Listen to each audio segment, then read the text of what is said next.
Good morning, ladies and gentlemen of the media. Welcome to our post-cabinet briefing for Wednesday, January 20th, 2016.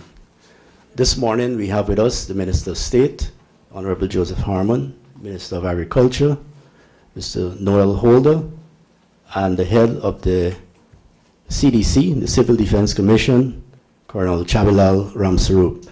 Mr. Harmon will give the brief, and he'll be supported by the other members here. Thank you. Ladies and gentlemen of the media, should I say a happy new year to you? I don't think we've met since the year started. And so I believe it is my honor and pleasure to wish all of you the best for this, our independence, 50th independence anniversary year. I know that it's going to be an exciting time in the lives of all Guyanese. Today, going to brief you on the important issues which Cabinet on Tuesday, January the 19th, dealt with. And I am joined in this press conference by the Minister of Agriculture and the head of the Civil Defense Commission.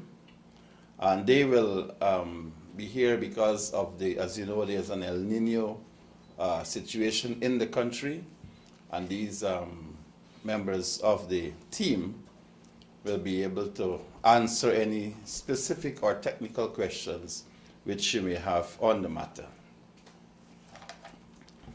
Cabinet was briefed that His Excellency the President, Brigadier David Granger, will be attending the 4th Summit of Heads of States and Governments of Latin America and the Caribbean to be held in Quito, Ecuador from January 24th to January 27, 2016.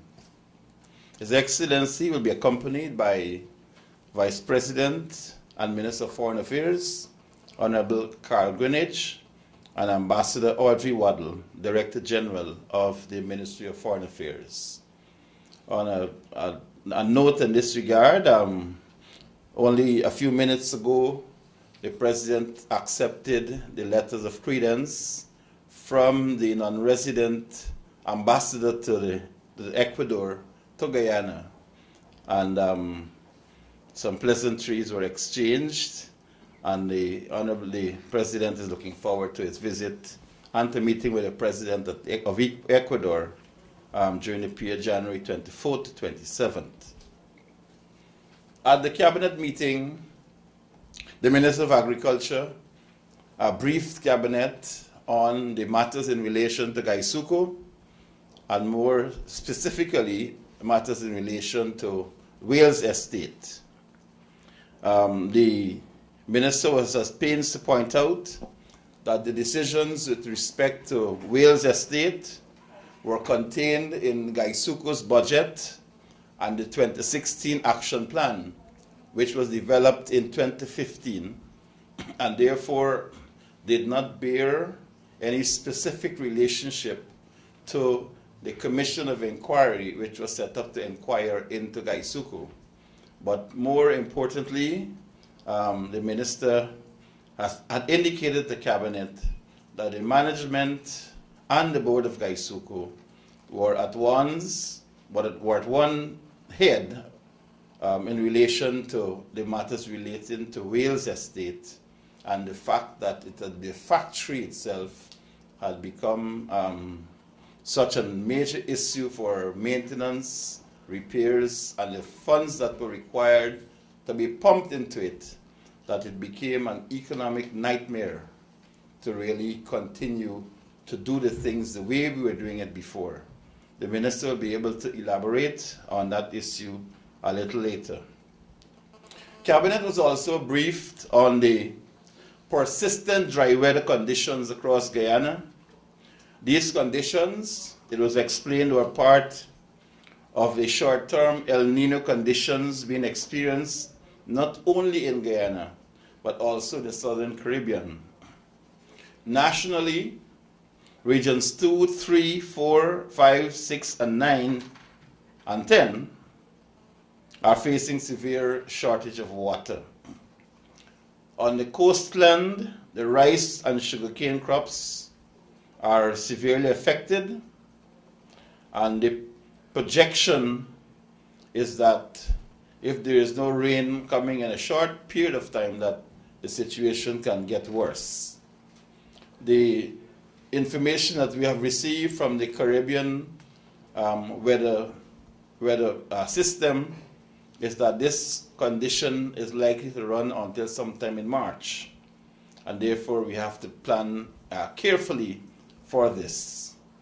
The Civil Defense Commission and the Ministry of Agriculture have both put in place mechanisms for monitoring and mechanisms for dealing with the shortage of water which the El Nino condition will bring about.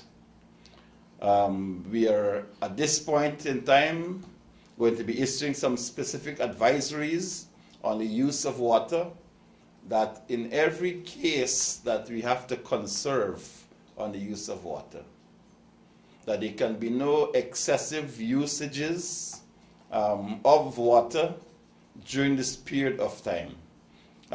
Colonel Ramsuk will elaborate a little bit more on that, and to be able to tell you about some of the measures that we ask that the nation embrace. These, of course, will be all part of advisories that are put out. But just to let you know that the Civil Defense Commission is activated and that they are on top of this situation. You'll recall several weeks ago, I did report about the situation in Region 9. In particular, the southern part of Region 9, the southern part of Rupununi South, where they had experienced severe restricted water conditions. The Civil Defense Commission has activated its mechanisms in the Rupununi, and they're bringing relief to the residents of the Rupununi, albeit on a limited scale. So the situation that we're experiencing now on the coast is something which the Civil Defense Commission and all the agencies that are part of the civil defense apparatus will basically chip in and give advice and tell us what to do about this.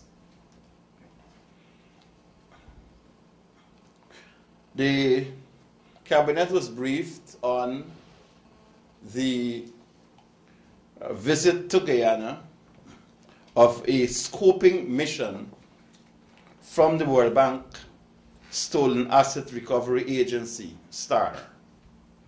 That scoping mission is here in the country. They started their meetings this morning.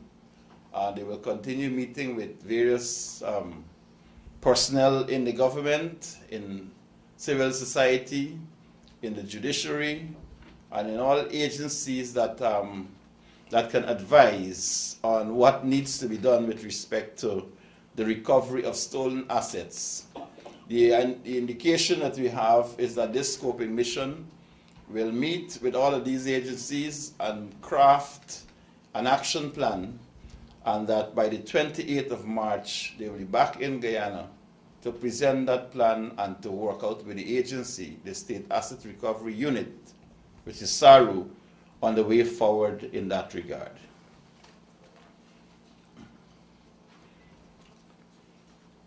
Cabinet was also briefed by the Minister of Public Health about a national suicide prevention plan. It was recalled that His Excellency President Granger had convened an emergency meeting of ministers on the 7th of January 2016 out of concern for the high incidence of suicide in Guyana, especially among young people. It was also noted that Guyana had the highest rate of suicide per capita in the world. The Minister of Public Health informed Cabinet about a meeting that was held among ministers of public health, telecommunications, ministers within the Ministry of Indigenous Peoples Affairs, Education, Social Protection and Communities, and several other stakeholders, including the PAHO WHO representatives, the UNICEF representative, the United Nations Food, FPA, the Pesticide and Toxic Control Chemical Board, and the health professionals. The minister advised Cabinet that a meeting was held last Sunday with these stakeholders and that they discussed the establishment of a national suicide prevention plan that will address the needs of the vulnerable groups in an effort to curb this escalating rate of suicide in Guyana. The discussion, Cabinet was advised, evolved around the National Suicide Prevention Plan of 2015 to 2020 and an overview of current statistics which indicated that there was roughly one suicide every day and a half in Guyana.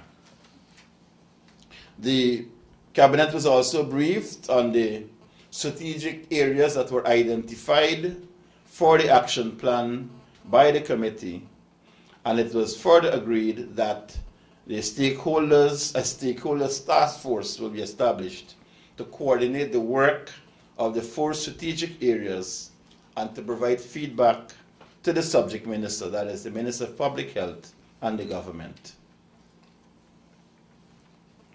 Cabinet also approved the appointment of certain boards within the state sector, certain state boards. Boards were approved under the Ministry of Public Infrastructure and Public Security. Boards approved for the Guyana Power and Light, that board to be chaired by Mr. Robert Badal. Boards to be in the Jagan International Airport, that board to be chaired by Mr. Stephen Fraser. The Demerara Harbor Bridge Board to be chaired by Mr. Shabir Hussein. And the boards within the public security sector, the Guyana Prison Service Training Board to be chaired by Murray Greenwich. The Guyana Prison Service Agriculture Development Board to be chaired by Dr. Simpson de Silva. The Guyana Prison Service Recruitment Board to be chaired by Mrs. Alona Sankar. The Guyana Prison Service Sentence Management Board to be chaired by Dr. Melissa Eiffel. The Guyana Prison Service Firearm Licensing Board. Sorry, this is not Guyana Prison Service, the Firearm Licensing Board, that's the Ministry of Public Security. Boards to be chaired by Mr. Rupnarayan Sukai, he's the chairperson for that board, and it will comprise Dr. Bairo Hari, Mrs. Kim Kite John, and Mrs. Christina Jack Mohan. Ladies and gentlemen, these are the matters which I wish to bring to your attention that were discussed at Cabinet yesterday, and I'm prepared to take any questions which you may have. And as I said, the table is shared by Minister of Agriculture and the head of the Civil Defense Commission. I thank you. Mr. Harmon, on the closure of the Wales estate, you did say that it was not part of recommendations coming from the COI. Mr. Jack, during a press conference a few minutes ago, said that the government is moving away from the whole recommendations in COI. How do you respond to that? You said you moved away from the recommendation? Yeah, he said you've rubbished the entire report, unquote. Who said so? Jagdio. I rubbished the entire report? Yes. I gave a statement I presented the report in Parliament on December the 30th. I made a statement. I think that should have been available to all of you. So I don't know where the rubbishing of the report come in, by me or by who. It was the Cabinet considered the recommendations and report of the Commission of Inquiry. It was Cabinet's view that the matter of sugar is of so much importance to this nation that it's not something that should be addressed lightly. And therefore, the report requested that I table the report in Parliament for as wide discussion as possible so the whole country could come to a consensus on the way forward. That basically is it, and this is in the public domain. As a matter of fact, the report is now before the Parliamentary Committee on Economic Matters to be considered. And the intention is to bring members of the Commission of Inquiry to that committee to explain, answer, elaborate, and move in that direction. So I'm not sure this question of rubbishing the report is news to me. Adam Harris, on the same issue, sir. Were there consultations with the cane farmers, for example, because they have been integral to all of Gaisuku operations? And were there consultations with some of the other stakeholders in the Wales estate before this decision was announced? When this, in our manifesto, the coalition's manifesto, we said that we would have a National Cane Farmers Conference, which did come off, I think, in August of last year. At that conference, a number of things were discussed with regards to farmers' cane expansion, contraction, and things of that nature. Indeed, in fact, the biggest lot of farmers' cane is basically Wales, compared to any other source of cane for any other estate. The farmers' cane is not in jeopardy. What is being closed is the Wales factory. And you're dealing with a factory that's virtually 100 years old, that you can't get spare parts for. That if you have to change and repair the boilers, you have to buy new ones, because you really cannot get spares for those things. So, and of course, the estate is scheduled to lose about 1.6 to 1.9 billion this year. So what is being done is the factory is being closed. Now you had a factory working at 50% capacity. You had iFlood working at 50% capacity.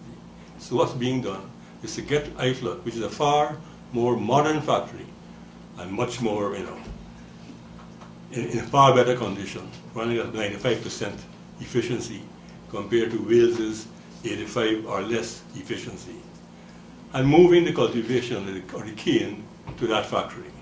What will not be done is that the 3,000 acres that are left that is cultivated by Gaisuku will not be cultivated at Wales, but none of the farmers' cane is in jeopardy.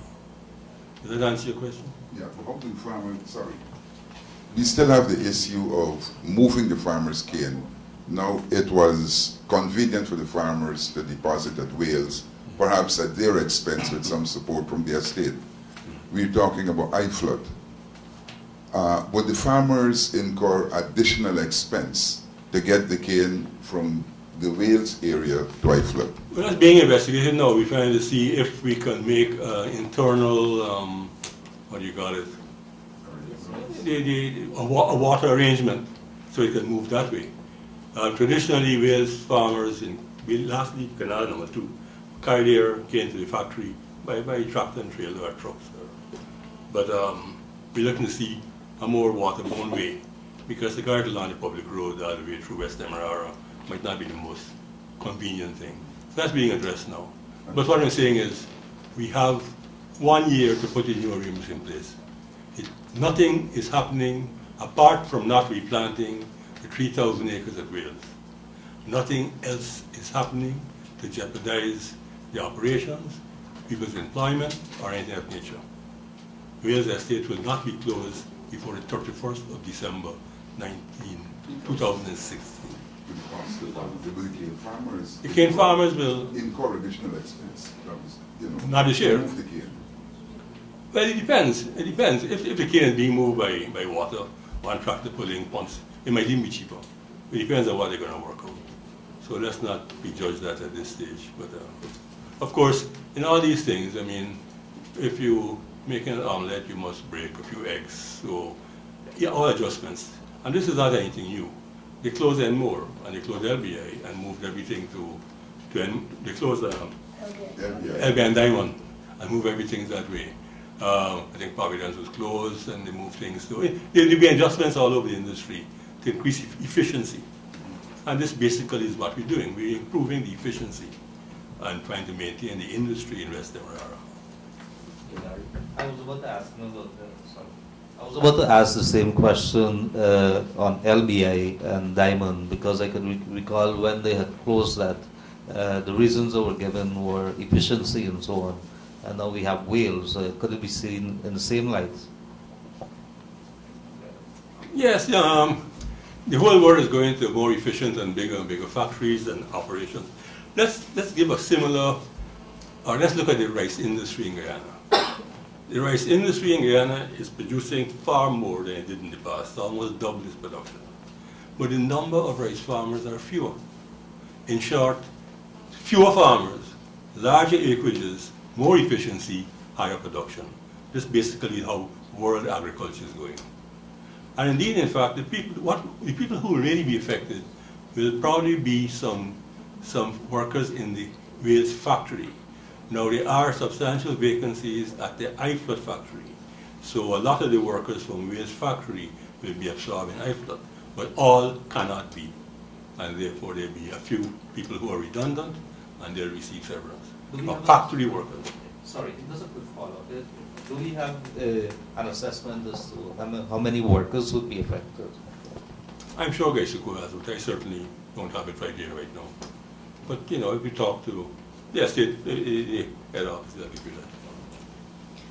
Radha Motilal, NCN News.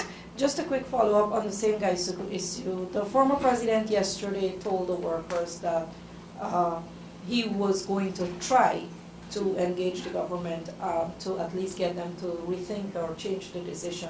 So my question is there room for such? And secondly, has there been any effort on their part to contact the government for such an engagement? Okay, I can say that as the point person in the government, I received no indication from the leader of the opposition or any member of the opposition that they wish to discuss this matter with us.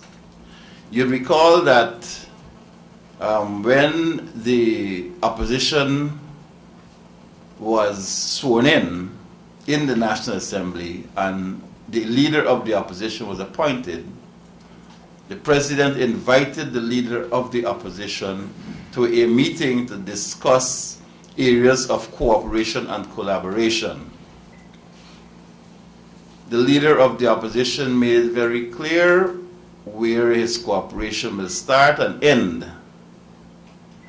We have always said that as a government, we are open to consultation and to cooperate with the opposition once they can bring on board ideas which will move this country forward. And we continue to be open to those ideas. And so, in fact, if it is that Mr. Jagdeo has some recommendations for the sugar industry that are practical, that are not purely political and emotional, I would say that we are open to listen to what he has to say, what maybe a delegation which he will have, what they have to say, and we will also be concerned and interested in what they have to say also in the National Assembly, in the committees where the Gaisuko's report, the Commission of Inquiry report, will be discussed at length. So what we hope is not just a knee-jerk reaction for political points that the leader of the opposition is now taking a certain position, but that we hope that it will be genuine consultation that has the interests of the sugar workers at heart, and that the consultations are meaningful. As I said, we are open to it, and we will welcome the leader of the opposition consulting with us on this matter. We trust that it does not become a political charade, so that it becomes something now in the media and in the press before he actually comes to say let us talk. Because this is what it seems has happened, that we have a public pronouncement, a press conference, and we still have not received any formal inclination or information from the leader of the opposition or his office that they would wish to speak to us on the matter. But as I said, we're open to talking. We want to see this country move forward, and we would willingly accept an invitation from the leader of the opposition to meet with us. Yeah, quite the question. Any room for reversal? Any room for what? Reversal of closure. Well, I think the Minister of Agriculture has laid out a very compelling case. A, that there are economic conditions. B, that you have a factory that is over 100 years old and therefore the parts, you cannot find parts to replace those that are broken and those that are worn out. That apart, it was part of the plan of the Guyana Sugar Corporation for matters of efficiency and sort of bring the economic conditions, make the economic conditions of the corporation better. We have always said, and the whole country always made noise about the amount of money we were pouring into Gaisuco. Now Gaisuco, the company, they are taking steps to ensure that they do not have to depend on the treasury for billions and billions of dollars every year. The company is taking steps without the government saying to them, do this. This is a company's decision. These are decisions that are based on the economic realities of the time. And therefore, I believe that we must give them the support and the encouragement to do what they have to do. All right. Yeah, Eugene Noel, Channel 67 Nightly News. I understand that the Gaisuco plays a major role in maintaining the irrigation system along the coast. What assurances can be given to the people, households and other farmers, like rice farmers in Region 3, that their crops and their households will be jeopardized with the closing of this estate? I'm not sure to what extent Wales Estate is really involved in the DNI works supporting Region 3. Now, IFLOT is much more involved in that. And, of course, the Drainage and Irrigation, National Drainage Authority, along with Gaisuco, really captures the coastal internal drainage and irrigation system. But Wales really didn't play a big part in that. And the National Drainage and Irrigation Authority is the agency that handled West Bank Demerara, and they're still handling it, and they're there, I think, up to now. So Gaisuco never really played a big part in that aspect. Bakaram Gino, would you say in hindsight that the money spent on Skeleton could have been spent on Wales instead, if you want to go down that road? Just throwing that out. Well, if it had been spent there, it would be a much smaller factory. And indeed, in fact, you could have put in cogeneration and a number of things. But this is, you know, if the Skeleton factory was well thought out, including the field component, including getting the best people to build it, perhaps like the Indians, as against the Chinese, who really aren't involved in these things, you probably would have had today a functioning factory at least 1/3 less cost. At least. But that is water under the bridge, so that's speculation anyhow.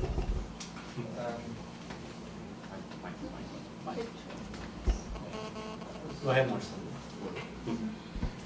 Minister Holder, Marcel Thomas, Starbuck News. Here, sir. It's taking you back to the question of transport. Transporting of the cane from Wales to IFLOT.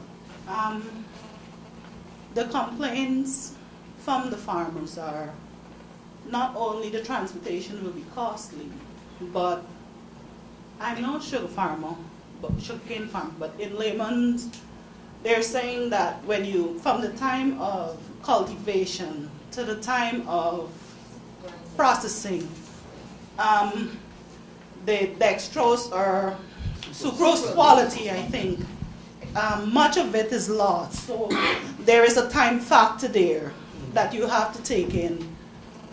When you say that you're only now working on finding a solution to transportation and how soon that cane can get from Wales to IFLOT, I want to know when or in the near future can the farmers expect some solution from government to this problem? Well, I'm sure during the course of this year, they will know well in advance of the closure of Wales Estate. I said nothing is happening this year. The canes are going to Wales, everything's going on as normal. But the other part you must realize that farmers, I believe, I think, are paid according to quality of sugar that comes out of their cane. And they're paid accordingly. Wales is an inefficient factory. So what they're paid on is lower quality or lower recovery compared to what they'll get paid on from Iceland. So what they might lose a bit in paying a bit more in transport costs, they'll probably gain more than that in better payment for the quality of, for the extraction quality of a more efficient factory. Off topic? Not yet.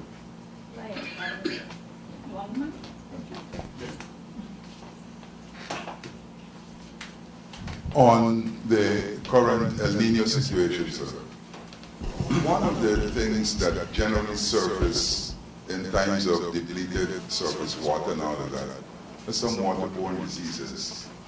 Is CDC gearing to deal with any possible outbreak at this time, sir? And where would you get your support from?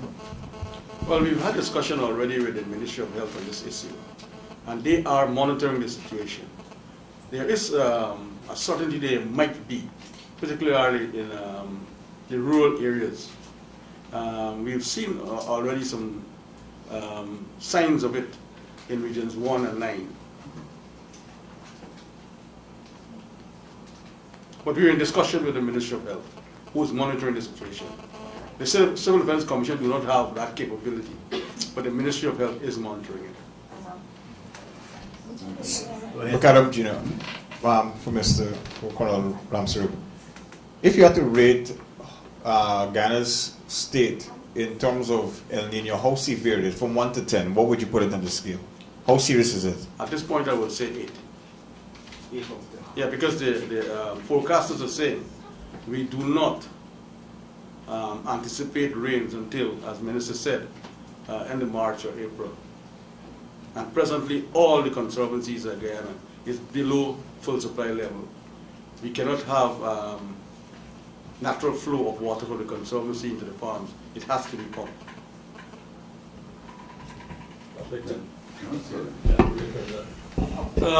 I think we really must take this situation very seriously.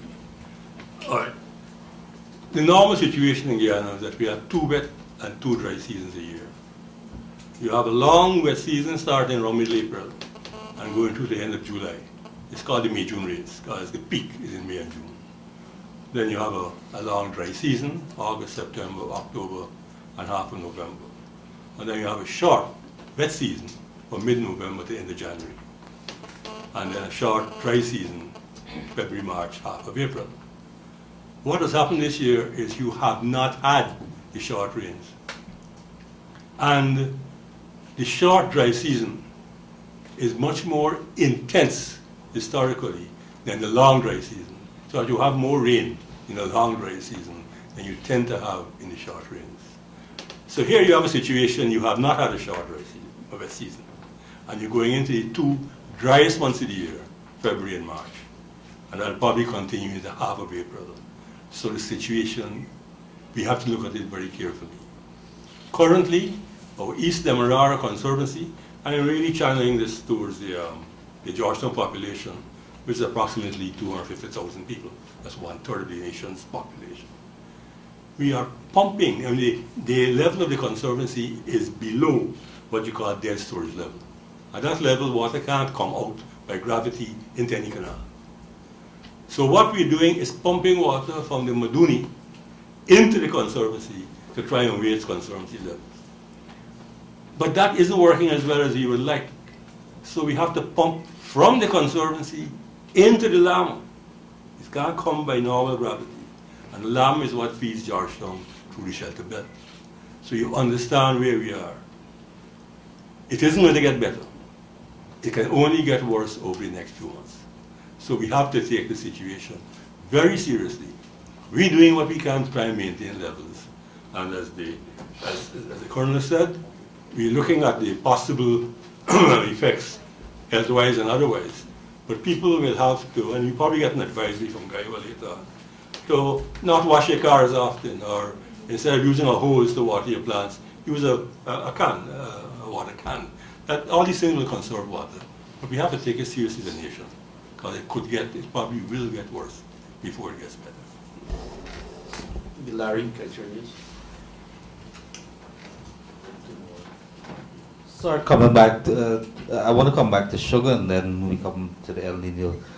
The sugar, you would have had a look at the figures. At what point in time, based on the fact that the government is continuing with sugar, do we see a turn around the corner? That's one.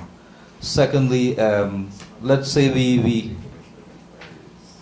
profitability I'm speaking about.